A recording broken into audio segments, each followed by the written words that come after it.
And welcome back to EDH Deck Building. I am your host, Demo, and I'm making one more video about Lord of the Rings, Tales of Middle-earth, and obviously there's a ton to talk about from this set, particularly the legendary creatures. We got the most legendary creatures ever from a set by far. And so for that reason, I wanted to talk about a lot of the commanders from this set because, of course, that's what I do on my channel a whole lot. I decided to make two different videos about the commanders because what I noticed when I was trying to find the best commanders from the set is there is a lot of commanders that they're pretty good, but I think they're going to get played way more in the 99. And ultimately, I know there has been some complaining, especially even by me, about some of the legendary creatures from this set. But, because we got so many, I think that's the reason why certain legendary creatures are just really not very good and unplayable, because we got so many that ultimately, even with the really bad unplayable ones, we got a ton that are going to see a lot of play in the format as commanders, of course, but also as legendary creatures in the 99 as well. So a lot to talk about. Let's get right to it. I'm going to start off Gandalf White Rider, and we got so many Gandalfs from this set. I talked about one in my best of video, and I think I have two on this list, and there's a few more. Like, there's so many Gandalfs. So if you're a big Gandalf fan, you definitely have a lot of options. This is one that I actually was considering for my best of list, and I decided, maybe not. I think it's for sure going to see a ton of play in the 99 of decks. 3 and a white avatar, wizard, 3/3 with vigilance. Whenever you cast a spell, creatures you control get +1/+0 until end of turn, and scry 1.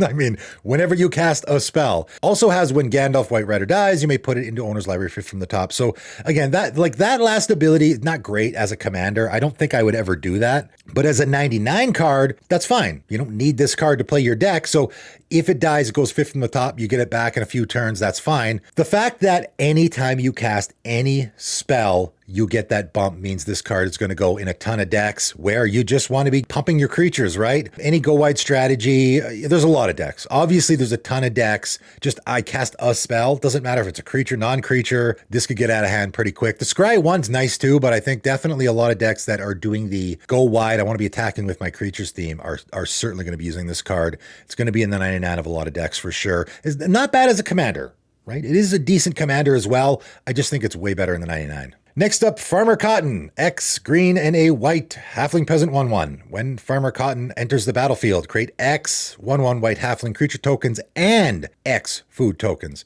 So again, I don't think this is a terrible commander. I think it's pretty good. You can do halfling tribal, you can do food token. I think there's better food token commanders. Is there enough stuff to do a halfling tribal deck? Maybe. Obviously, if you're just doing token creation theme, like I just create lots of tokens in white and green colors, there's way better options for that. It's okay as a commander, but it's definitely a legendary creature that we'll see way more in the 99 because it fits in all those decks.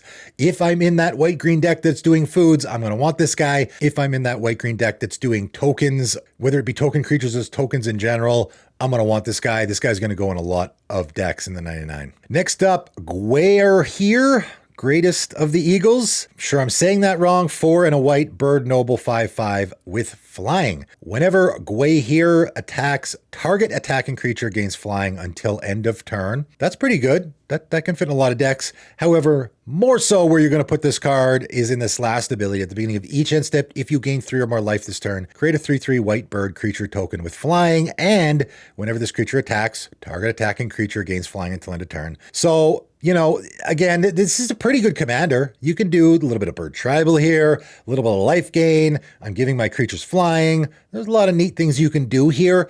Ultimately, though, this just fits in the 99 of all those life gain decks out there, because if you gain 3 or more life this turn, you get to create that 3/3 token, right? And because this isn't gaining life on it, it makes it not as good. I mean, yeah, you can put a lot of life gain stuff in here in order to get those tokens. You certainly can build around this. And it is a decent commander, just way better in the 99. It's going to go in a lot of those life gain decks because you're going to be getting that trigger on every one of your end steps anyway. If you're in a life gain deck, I might be putting this in my life gain deck. Pretty good commander, but I would say probably way better in the 99 and is certainly going to see more play in the 99. Next up, Lobelia, Defender of Bag End, 2 and a black, Halfling Citizen 2/2. When Lobelia enters the battlefield, look at the top card of each opponent's library, exile those cards face down. Tap, sacrifice an artifact, choose one. Until the end of your turn, you may play a card exiled with Lobelia without paying its mana cost, or tap, each opponent loses 2 life and you gain 2 life. So again, not bad as a commander.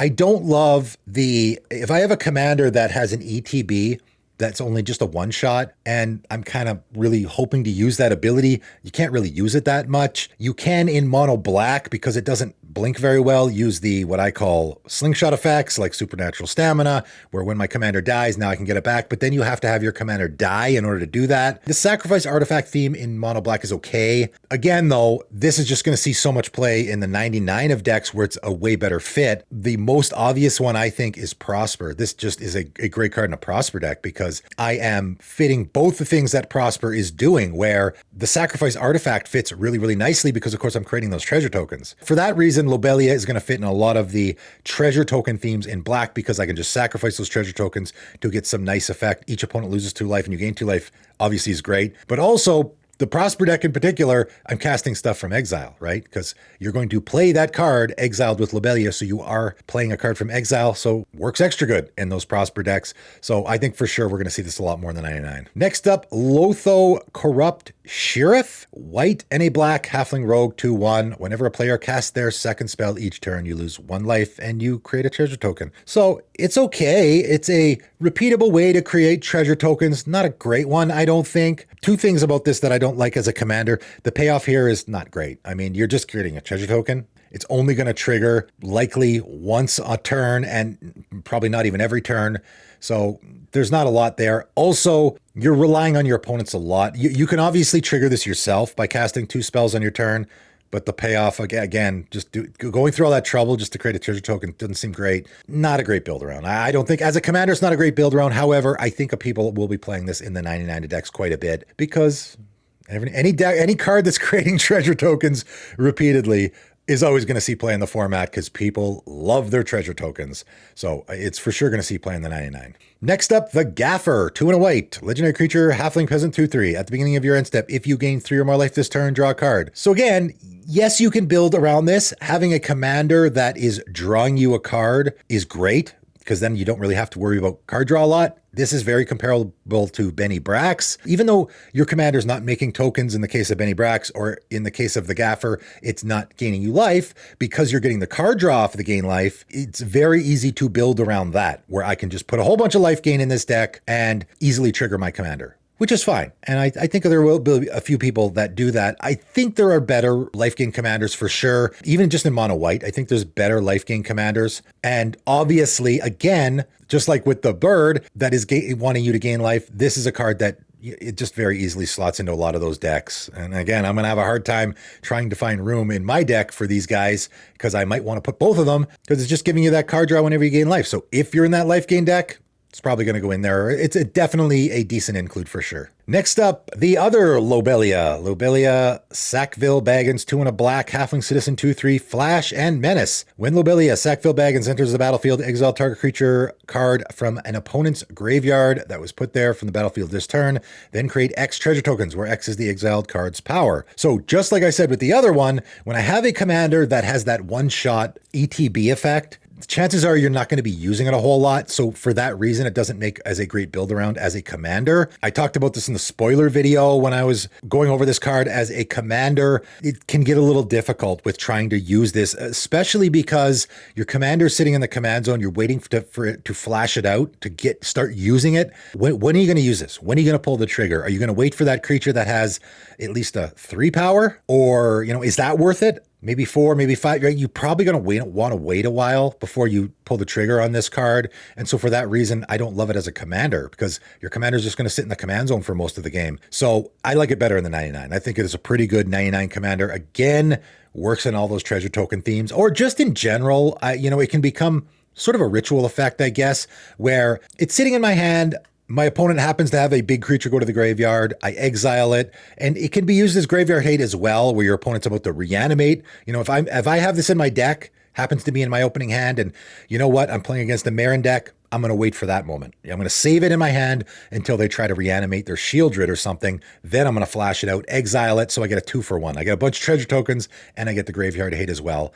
I think it's a pretty good card in the 99. All right, moving on to Elanor Gardner, 3 and a green, Halfling Scout, 2/4. When Elanor Gardner enters the battlefield, create a food token. At the beginning of your end step, if you sacrifice the food this turn, you may search your library for a basic land card. Put it on the battlefield, tap, then shuffle. So you get that rampant growth effect every time you sack a food token. So again, not terrible as a commander. That's a nice payoff. So first of all, I get 1 food token off my commander. And obviously just getting the 1 shot with that, I got to put a whole bunch more food stuff. There's a lot of food stuff from this set. How much is there in mono green in order so that I can be using my command? Like I want to use my commander's ability all the time. Like I say, if my commander has a ability that triggers on the end step, I want to use it all the time. At the beginning of your end step, this only triggers on your end step. So every single time this triggers, I want to be using it in order to make this worthwhile as a commander. Am I going to be able to do that? Obviously, there's other stuff that sacrifices food, which you can use, but you have to be making food and you also have to be sacrificing food in order to ensure that you're getting that end step trigger. Paying 2 life to sacrifice the food obviously is just like paying the 2 for a rampant growth, so sort of is the payoff. You also get the life 2 as well, so I guess you could do some life gain stuff here. I think this is just way better in the 99 of decks. Obviously, the food token decks, all of them are going to want this card. It's going to be a great fit in all of those decks. Next up, Faramir Field Commander, 3 and a white, human soldier, 3/3. At the beginning of your end step, if a creature died under your control this turn, draw a card. That's pretty good. Whenever the ring tempts you, if you chose a creature other than Faramir Field Commander as your ring bearer, create a 1/1 white soldier creature token. So not bad as a commander. And I know a lot of people might think this is a pretty good commander. Having card draw on your commander is always great. However, I think this is better in the 9 end for a couple of reasons. First of all, it has that ability, and I think I mentioned this on my best commanders thing as well. If you have one of these commanders that is saying when the ring tempts you, but it is not actually doing it itself, how often are you going to use it? How much mono white the ring tempts you is there in this set? Because we're probably never going to see it again. I don't think we're ever going to see it again. It's not a bad ability, but how much are you actually going to get that trigger? Your commander is not triggering that, it's not triggering the ring mechanic. So how much are you going to be able to put in this deck that is going to get you something off of that? I don't think a lot. So that means you're probably going to be building most around the first ability, which is okay at the beginning of your end step. And again, this is your end step trigger, so I want to guarantee I get it. If a creature died under your control this turn, draw a card. Mono white aristocrats, it's not terrible. It's okay, but way easier to do in a, say, black-white, an Orzhov aristocrats deck. This is a great fit because you are almost guaranteed going to be sacrificing a creature on your turn, which means you'll get the card draw on your end step. So this is a great inclusion in those decks, and it's also a pretty good inclusion in any deck where you're already doing the ring tempting you thing, right? If you have a commander like Frodo is one that I mentioned, which I think is a great ring mechanic commander. If you want to do that, Faramir might be a great fit in that deck because you are tempting yourself all the time with your commander, so you're guaranteed you're going to get that trigger. So much better card in the 99, I think. Next up, we got Gorbag of Minas Morgul, 1 and a black orc soldier, 2/2. Whenever a goblin or orc you control deals combat damage to a player, you may sacrifice it. When you do, choose one. Draw a card or create a treasure token. Both great payoffs, creating treasure tokens and drawing cards. I think everyone probably realizes the issue with this as a commander, though.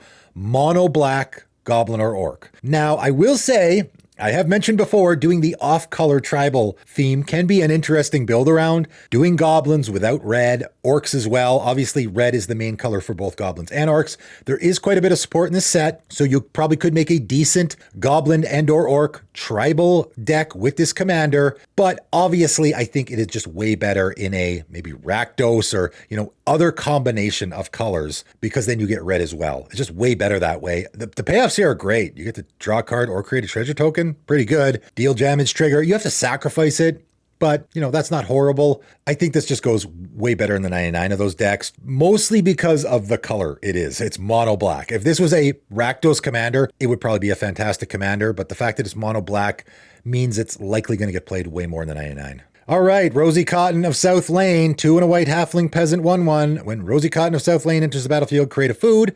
So we're doing the food thing again. However, the most important part here is whenever you create a token. Put a +1/+1 counter on target creature you control other than Rosie. So again, this is one I had considered for my best commanders of the set, but the more I thought about it, the more I'm like, it's a pretty good build around. Because again, just like with Benny Brax, it's whenever you create a token of any kind. And as soon as this creature enters the battlefield, it's immediately creating a token, which triggers that last ability, which immediately puts a counter on something. So that's pretty good value all around. But obviously, it just fits in the 99 of a ton of decks. Again, I might put this in my Benny Brax deck because I'm creating tokens all the time. So why not throw? I mean, obviously, it creates a token, so I get the trigger off my commander when I play this. And then on top of that, when I create those tokens, I get another payoff. So it's a pretty good fit in that deck. And then obviously it's a fantastic fit in any deck where you're creating tokens. Even better fit in a deck where you're creating tokens and also want to put some counters on stuff, which there are a few commanders like that. I think like a Marith, this is going to be a phenomenal fit, right? Because that is a commander where you're removing counters to create tokens, and then you can put counters back on it. And there might be some combo potential there, right? As a commander, okay. It's going to fit in the 99 of a lot of decks. In fact, this is way up there as far as a card that I think is going to go in a ton of commander decks for sure in the 99. Next up, very similar, Peregrin Took, 2 and a green, Halfling Citizen 2/3. If one or more tokens would be created under your control, those tokens plus a food token are created instead. So again, very similar feel here where if we're in green now and we're creating any tokens for any reason at all, we get that food token as well. And, you know, as a build around, it's okay. You're creating the food tokens and also you get a payoff for the food tokens because you can sacrifice 3 foods to draw a card. So I'm getting the payoff as well as I'm getting a good engine sort of for creating those food tokens. So it's pretty good as a commander for sure. I think a lot of people are going to go after this one, especially the people that are big Peregrin Took fans from the movies or the book. But this is going to go in the 99 of a ton of decks. If I'm creating tokens at all, like the Chatterfang deck, I think it's a pretty good fit in a Chatterfang deck because I'm getting the squirrel tokens and I'm getting food tokens. Now I'm getting a whole bunch of tokens. Any of those food decks, phenomenal fit because if I'm creating a food token, right? So now I create a food token, I'm actually getting 2. So this actually gets me double food tokens. And of course, I also have the sacrifice 3 foods to draw a card. So food token deck slam dunk, which I think we're probably going to see a lot more of those than we have. You know, obviously this set made food token decks a lot more viable and a lot better, but also any deck that is creating tokens, even if like an Arasta deck, for example, right? I'm creating those spider tokens and every time I create a spider token, I get a food token as well. And food tokens aren't super great in that deck, I don't think, but after I've created 3 spider tokens, I've now created 3 food tokens and I can sacrifice those foods to draw a card. Not a bad payoff. So in a deck like an underwhelming commander like that isn't super great, but is creating tokens, this is one of those cards that can now fit in all those kinds of decks as well. So I think it's a decent commander, but it's going to go in the 99 of way more decks, way more decks. Next up, Glóin, Dwarf Emissary, 2 and a red, Dwarf Advisor 3/3. Whenever you cast a historic spell, create a treasure token. This ability triggers only once each turn. Tap, sacrifice a treasure token to go target creature. So very similar where, yes, this is a decent build around. You know, historic that's not hard. Even in mono red, you can do those sagas, legendary creatures or legendary permanents of any kind. And of course, artifacts is the big one here. Just like with Peregrin Took, I'm getting the trigger that is giving me the thing, and then I'm getting the payoff for that thing as well, where I am making treasure tokens, which of course is great. And then I can sacrifice those treasure tokens to get a payoff for it. So it is doing both of those things, which I like to see on a commander.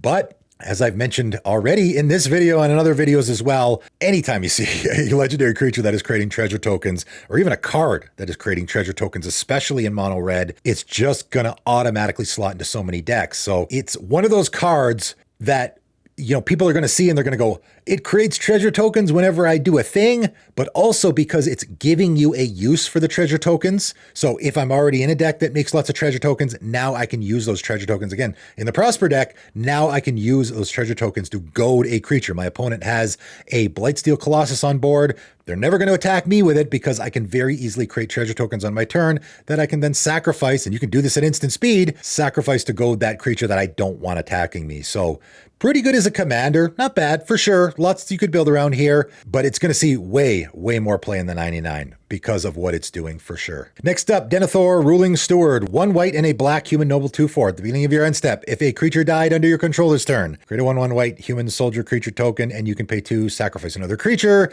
Each opponent loses 1 life and you gain 1 life. So again, not a bad commander, but I think we all know where this is going in every white-black aristocrats deck, I think. I mean, it's giving you the dies end step trigger, giving you more sack fodder. It also is a sack outlet.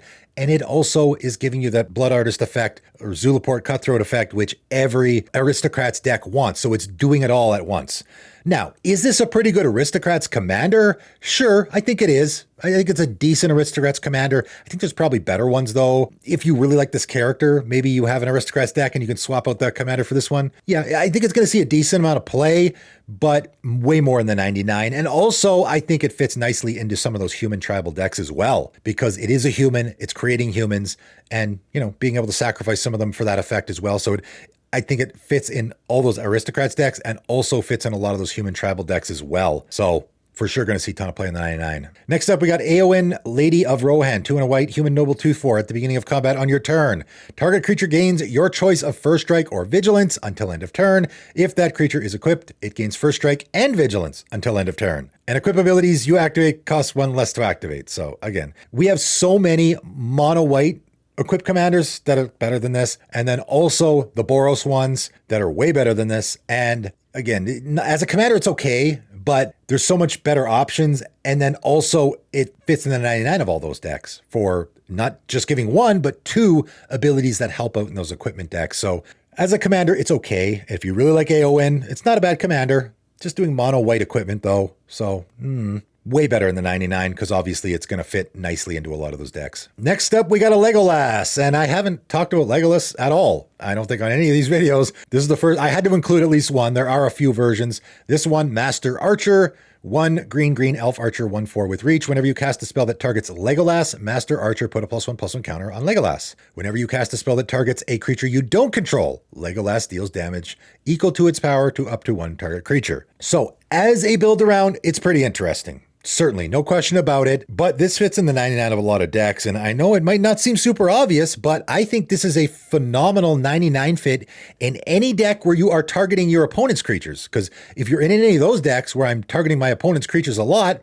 the cast a spell that targets an opponent's creature, of course, is going to be great. If I'm in any deck where I'm targeting my creatures a lot, this is also great because now those spells that I would normally cast on whatever other creatures, I can now target my Legolas and it's going to get this trigger. So maybe an aura deck, if I have an aura deck in green, I'm casting spells on my creatures a lot because auras will do that. So if I target my Legolas with those cards, I'm going to get the trigger. Either of those strategies, this is going to be a great fit. And in particular, and I might consider this for my Questing Beast deck because I have a lot of those fight effects in there. And the fight effects is targeting both. Whenever you cast a spell that targets Legolas or whenever you cast a spell that targets a creature you don't control, a lot of those fight effects are targeting both my creature and the other creature. So I'm going to get a double whammy off of this. That's where it really gets good. That's where this card for sure fits in the 99 of any of those decks where you're doing a lot of fight effects. And I got a Gimli here, counter of kills. And of course, again, Gimli's a great character and there was some pretty good ones. They got a couple iterations. I didn't think any of them were good enough to make my top from the set. And this one I think is probably the best one. Is it a good build around as a commander? Maybe, but I think it's a lot better in the 99 again. So 3 in a red, Dwarf Warrior 4/3 with Trample. Whenever a creature an opponent controls dies, Gimli, counter of kills, deals 1 damage to that creature's controller. Pretty great. Right? So fits in a ton of decks. Any decks where your opponent's creatures are dying. I mean, literally that's any deck. It's extra good in a lot of different decks. Any deck like maybe that Lazolda deck where I have a lot of creatures in that deck, the one I made, where I have creatures that are throwing damage around. So creatures that are throwing damage around a lot, extra good there. Obviously, you're killing your opponent's creatures a lot. So it's extra good there. Like a lot of Rakdos decks are doing a lot of I'm killing my opponent's creatures. So it's going to be great there. Dwarf Tribal, Warrior Tribal. It's going to go in the 99 of a lot of decks. I think it's a pretty interesting build around as a commander. Again, the fact that it's mono red holds it back quite a bit with what it's doing, but certainly it's going to fit in the 99 of a lot of decks. Absolutely, without question. Next up, Gríma Wormtongue, 2 and a black, human advisor, 1/4. Your opponents can't gain life. That's pretty good to have on any commander card in a commander game. As your commander, it's okay.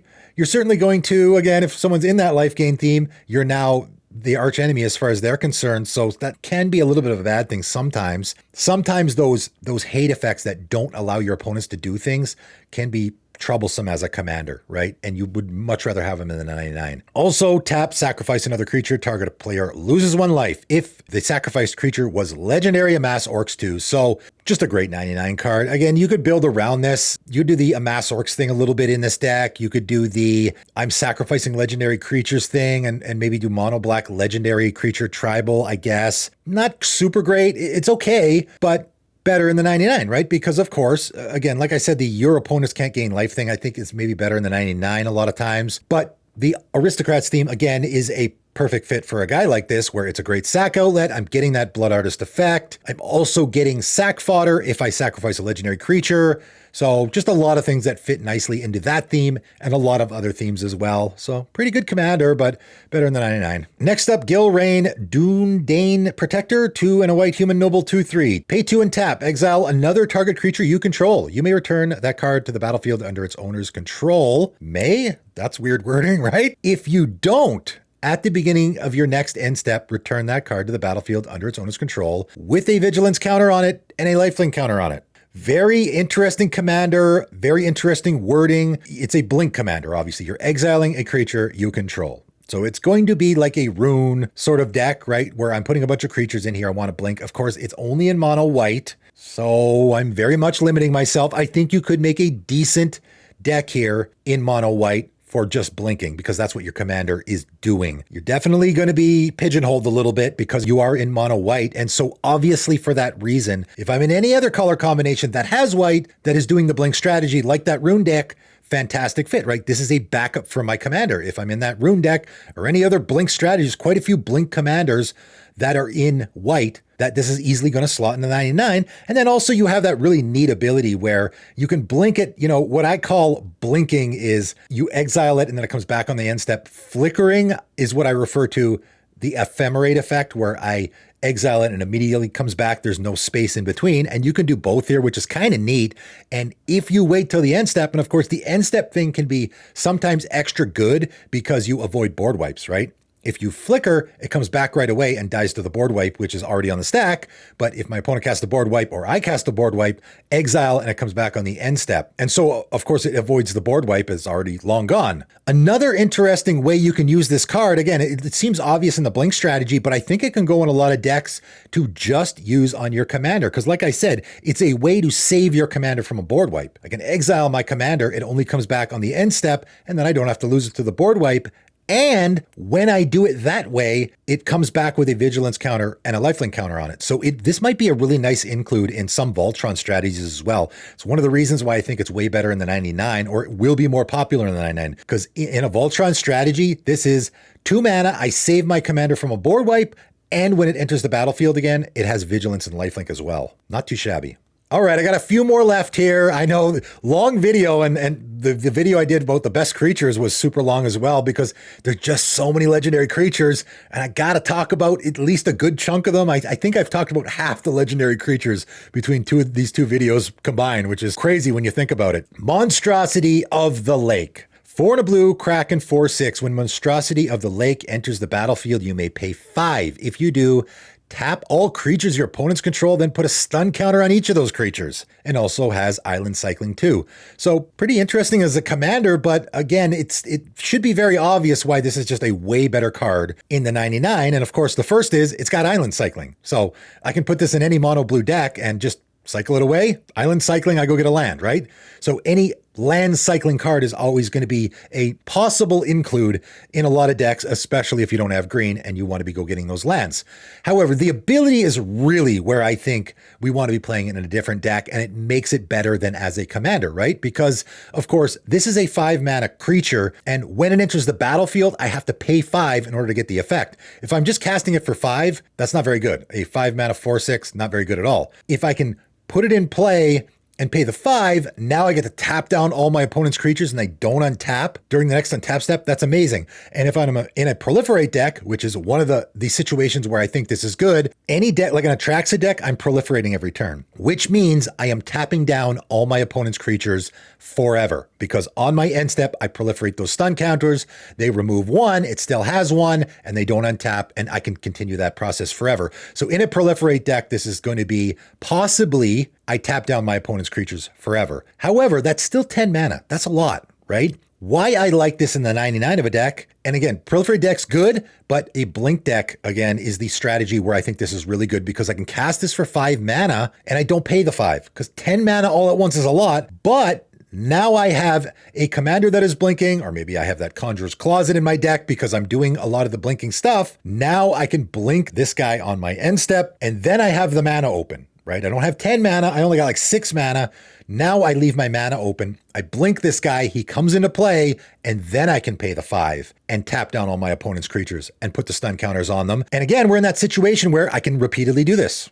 Every single turn, I'm blinking this guy, tapping down all my opponent's creatures and putting stun counters on them so that they stay tapped forever. Not too shabby, right? So I think this card is a phenomenal include in a lot of those decks, either the proliferate theme or the blinking theme. As a commander, it's kind of a tough one. Next up, Lord of the Nazgûl. 3 blue and a black Wraith Noble 4/3 flying. Wraiths you control have protection from ring bearers. Okay. That might be usable in some games, probably not a lot though. Whenever you cast a instant or sorcery spell, create a 3/3 black Wraith creature token with menace. Then if you control 9 or more race you control have base power and toughness 9/9 until end of turn. That's pretty good. So this, of all the commanders on this list, in fact, the next two commanders are definitely the ones that I think are going to get played as commanders quite a bit. However, I think they're better in the 99. They're good commanders. That definitely is a very easily build-aroundable ability. If you're in Dimir colors, this is a phenomenal commander for Dimir Spellslinger, right? However, if I'm just in a Dimir Spellslinger deck or a Grixis Spellslinger deck, which there are a ton of those, this is a great finisher for any of those decks. This is whenever you cast an instant or sorcery spell. Not trigger only once each turn, none of that. So just like people do with Talrond decks or with Talrond in the 99, where I'm just doing a lot of that anyway. You know, I just counter my opponent's spell. They try to cast a board wipe and I counter it. Not only am I countering the board wipe, but I get the Wraith token as well. So it is moving me towards victory. And yes, you can build around this as a commander that way, and I think it's a pretty good commander that way, but it just so easily slots into all the Dimir and Grixis decks that are already doing that as a win con. I think it's probably a better win con than a Talrond or those other options for those decks. People are already putting Talrond in a lot of those decks as a win con because I'm just making this Drake army. Here, not only am I making bigger, better creatures, but they can also at some point become 9/9s, which of course, if that happens, that game over for one person at least, for sure. 9 times 9, what is that, 81, right? That's a whole lot of damage that you can be throwing around. So it is likely that you can, when you get to that point, just kill all your opponents all at once. Yes, a pretty good build around, but a phenomenal include in the 99. Just a great finisher for any of those decks. If I have a Dimir Spellslinger deck, and I don't really have any great finishers, this is a phenomenal one. Similarly, Gandalf the Grey. 3 blue and a red, Avatar Wizard 3/4. Whenever you cast an instant or sorcery spell, choose one that has not been chosen. You may tap or untap target permanent. Gandalf the Grey deals 3 damage to each opponent. Copy target instant or sorcery spell you control. You may choose new targets for the copy or put Gandalf on top of owner's library. So again, this is one people are going to see, and already it's getting pretty popular. People are thinking, hey, this is a great Spellslinger commander. I think it's better in the 99. Again, pretty good build around. You know, and a lot of people probably would be surprised that I didn't mention this in my top commanders from the entire set. It's pretty good. It is a pretty good Spellslinger commander. I would say I'm thinking there's at least 2 or 3 straight up Izzet Spellslinger commanders that are better than this. Certainly Niv Mizzet Perron. I don't know if you can beat that as a Spellslinger commander in Izzet colors. Doesn't get really much better than that. That card is absolutely bonkers. But imagine this guy in the 99 of that deck, right? This guy, pretty good commander, but fits way better in the 99. And I think the biggest reason is because of that last ability of putting it on top of owner's library. Again, just like with the other Gandalf, I don't want to be doing that all the time if this is my commander. Now, this doesn't get tucked 5th from the top. It goes right on top. But, you know, you're going to run out pretty quickly with this. Whenever you cast an instant or sorcery spell, you get to do those 3 things, which are all really good in a Spellslinger theme. But then as my commander, when I run out of those first 3, I have to put it back on top of my library. I don't have to, but I likely want to so I can reset it. And when I do so, it goes back on top of my library. Then I got to draw it. Then I got to cast it again. Then I got to start casting spells. If you really love Gandalf, that's pretty good. It's not bad. Again, you don't always have to play the most busted commanders, for sure. If you already have a Niv Mizzet deck and you just really love Gandalf the Grey, maybe you want to swap this guy out just flavor-wise and you just love this card and all that, sure. Again, I know a lot of people will think it's crazy for me to think this is better in the 99, but it is better in the 99. It's a phenomenal include. Whatever you might say where this is great as a commander, all of those things make it great in the 99 of those Izzet Spellslinger decks. So yes, I think it's going to be a pretty popular commander in the format for sure. Might even be in the top 10. So I think it's a phenomenal include in the Izzet Spellslinger theme or Grixis Spellslinger theme again in the 99. And lastly today, again, another card that as a commander, it's okay. But for me, this is the one that is an absolute slam dunk in so many decks in the 99.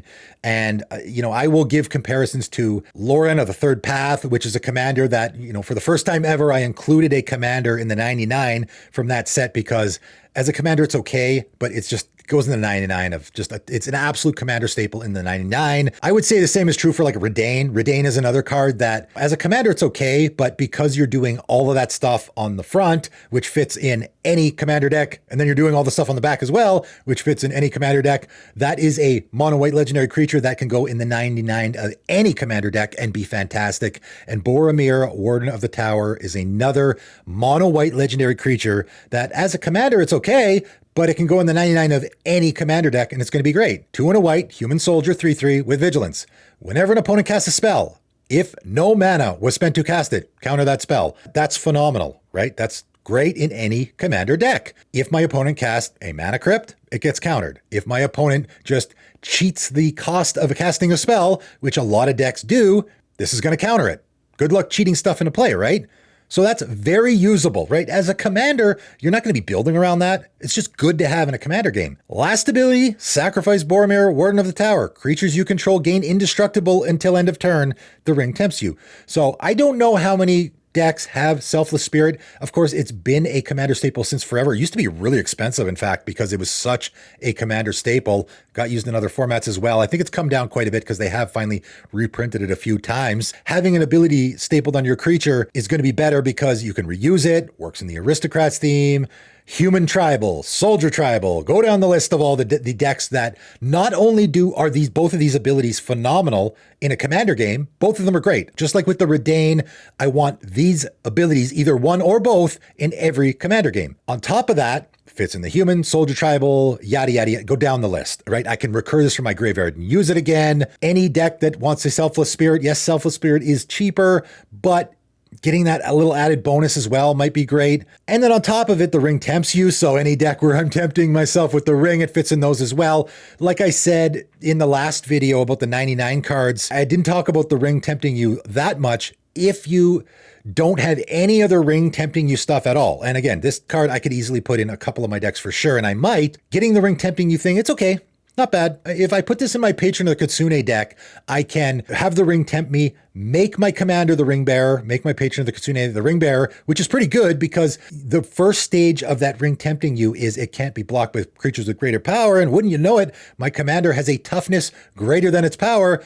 So it's pretty good there because it's almost assured that my commander, first of all, it can get in for damage a little bit easier, but more likely it's never going to die in combat to another creature. So it actually kind of works there. Probably might put this in my deck. So it's another Selfless Spirit effect on top of the fact that it doesn't let your opponents cast spells for free. Again, I mean, not a bad commander. If you're a big Boromir fan, you could build around it. There's not really a lot you can build around here. Just making your creatures indestructible is always good. If you want to do the ring tempting thing, you can do that too. You do have to be sacrificing your commander all the time, which again, as a commander isn't super great. Just a bunch of really, really good abilities stapled on a creature that can fit in any commander deck. So, it's just going to go in the 99 of a ton of decks, I think. All right, that is it. That is all. Talking about more legendary creatures from this set. There's so much to talk about. I'm pretty exhausted, I gotta be honest, going over all these cards.